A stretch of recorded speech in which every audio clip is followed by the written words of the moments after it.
Travel ഇവന്റെ പുതിയൊരു വീഡിയോയിലേക്ക് ഏവർക്കും സ്വാഗതം. കുട്ട മുതൽ ചട്ടി വരെ ഒരൊറ്റ കുടക്കീഴിൽ കിട്ടുന്ന ഒരിടം. പറഞ്ഞു വരുന്നത് ഏതെങ്കിലും ഒരു സൂപ്പർ മാർക്കറ്റിനെ കുറിച്ചല്ല. പള്ളുതുരുത്തി അഴകിയകാവ് ക്ഷേത്ര മൈതാനത്തിൽ നടക്കുന്ന പുലവാണിഭ മേളയെ കുറിച്ചാണ്. റോഡരികിൽ മുഴുവൻ കടകളാണ്. ഇനി ക്ഷേത്ര കോമ്പൗണ്ടിലേക്ക് കയറിയാലോ അവിടെയും നിറച്ചും കടകൾ തന്നെ.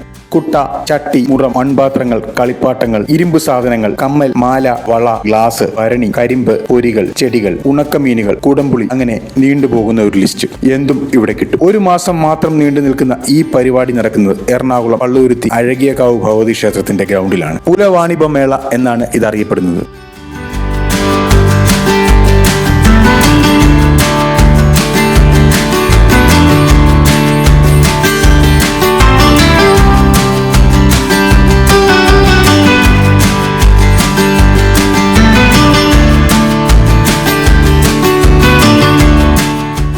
ഇനി അല്പം ചരിത്രത്തിലേക്ക്. കടുത്ത ജാതിയിലെ ഉച്ചനീച വ്യവസ്ഥകൾ നിലനിന്നിരുന്ന കാലം. അന്ന് പുലയ സമുദായത്തിലുള്ളവർക്ക് ക്ഷേത്രത്തിനകത്തേക്ക് പ്രവേശിക്കുവാനുള്ള അനുവാദമില്ലായിരുന്നു. അക്കാലത്ത് വസൂരി പൊട്ടിപ്പുറപ്പെട്ടു. മരുന്നുകൾ കൊണ്ട് ചികിത്സ ഫലിക്കാതെ വന്നപ്പോൾ ദൈവിക പ്രീതിക്കായി പുലയ സമുദായം അഴകിയകാവ് ക്ഷേത്രത്തിൽ പ്രവേശനത്തിനായി കൊച്ചി മഹാരാജാവിന് ഒരു നിവേദനം നൽകി.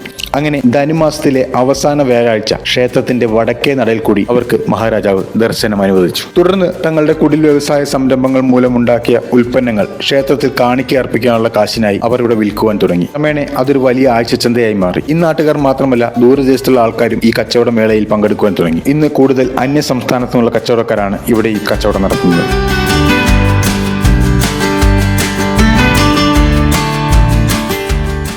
ഇവിടെ മാത്രം കിട്ടുന്ന ചില പ്രത്യേക ഐറ്റങ്ങളും ഉണ്ട്. ഉണങ്ങിയ സ്രാവ്, അതിനാണ് ഇവിടെ ഏറ്റവും അധികം ഡിമാൻഡുള്ള ഒരു സാധനം. അപ്പോൾ നിങ്ങൾ തീർച്ചയായും ഈ മേള കാണാനെത്തുക. വീണ്ടും പുതിയൊരു വീഡിയോയിൽ കാണാം എന്ന് പറഞ്ഞുകൊണ്ട് ഞാൻ ശ്യാം കൃഷ്ണൻ.